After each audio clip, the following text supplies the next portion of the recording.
할렐루야, 오늘도 진리의 말씀과 그리스도의 사랑으로 충만해지시길 축복합니다. 스가랴 8장 16절부터 23절까지의 본문으로 하나님의 말씀을 전하겠습니다. 23절만 읽겠습니다. 만군의 여호와가 이와 같이 말하노라. 그날에는 말이 다른 이방 백성 10명이 유다 사람 하나의 옷자락을 잡을 것이라. 곧 잡고 말하기를 하나님이 너희와 함께 하심을 들었나니 우리가 너희와 함께 가려 하노라 하리라 하시니라. 아멘. 8가지 환상 이후 크게 4종류의 메시지가 선포됩니다. 첫째, 리더십 여호수아의 비전 재확인. 둘째, 이스라엘의 신앙 전반 점검. 셋째, 예루살렘 회복의 모습. 그리고 오늘 본문은 예루살렘 재입성을 위해 공동체가 어떠한 준비를 해야 하는지에 관한 내용입니다. 우리도 한 공동체를 아름답게 세우려면 어떠한 부분을 유념해야 하는지 나에게 적용하면서 말씀을 들으시길 하나님께서는 원하십니다. 16절부터 17절까지의 공동체가 준비해야 할 사항이 나오는데 이는 스가랴 7장에서 이미 언급한 이스라엘의 잘못을 고치라는 내용이 주를 이룹니다. 16절 상반절 진리라는 단어는 진실을 뜻합니다. 서로에게 진실하라는 의미입니다. 동력자들과 신뢰관계를 구축하라고 하나님은 말씀하십니다. 17절 상반절 같은 편끼리 해칠 생각을 하지 말아야 합니다. 우리 밖에 적들을 대적해야 합니다. 거짓으로 이간질하지 말아야 합니다. 같은 편끼리는요. 예루살렘 재입성을 위해서는 그 이전에 동력자들과의 아름다운 관계가 잘 형성되어야 한다고 하나님은 교훈하십니다. 16절 하반절 재판정에서 진실한 재판이 이루어져야 합니다. 정의가 살아있는 국가 시스템이 되어야 합니다.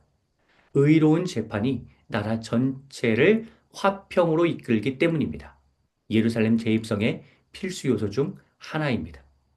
17절 하반절 이처럼 하나님이 미워하시는 일을 행하지 말아야 합니다. 이렇게 비유할 수 있습니다. 부모님의 말씀에 순종한다고 하면서 형제 자매 사이가 좋지 않을 수는 없습니다.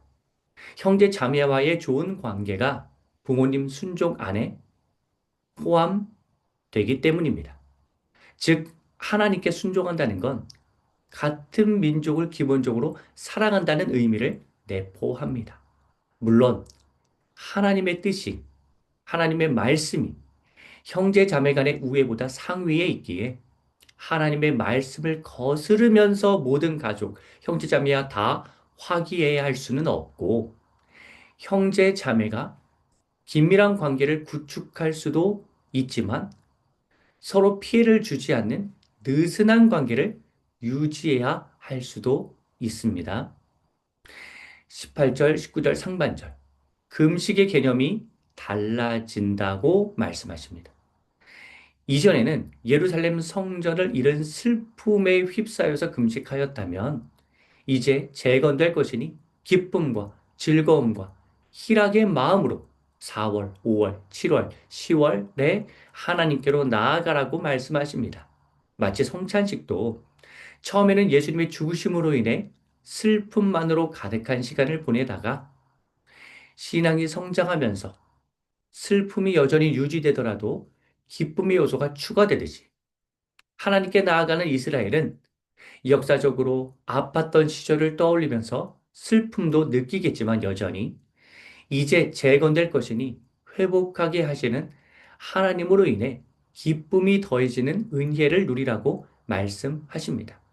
이는 공동체 전체가 진정한 금식, 진정한 신앙생활, 진정한 기도 생활을 해야 한다는 의미도 담으며 우리 안에 기쁨과 소망이 회복돼야 한다는 점도 하나님께서는 교훈하고 계십니다.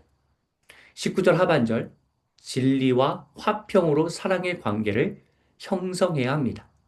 진리를 바로 세우나 그 안에 화평이 임하도록 힘써야 합니다.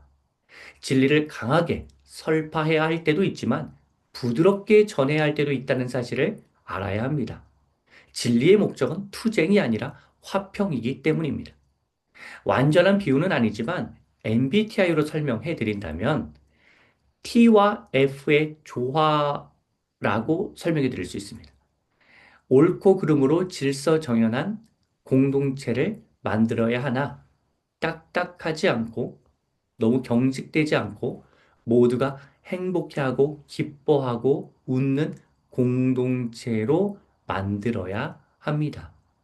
이처럼 예루살렘 재입성을 위한 준비가 잘 되면 하나님께서는 이스라엘에게 어떠한 복을 내려주시는지가 20절부터 23절까지에 나옵니다.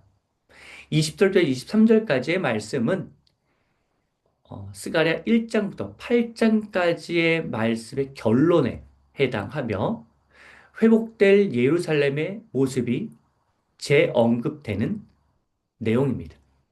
20절 끊겼던 교류가 활성화될 것입니다. 21절 다른 나라가 하나님을 사모하고 경외하게 될 것입니다. 22절 강대국까지도 이스라엘을 얕잡아 보지 못할 것입니다. 23절 모든 나라가 하나님을 인정하게 될 것입니다.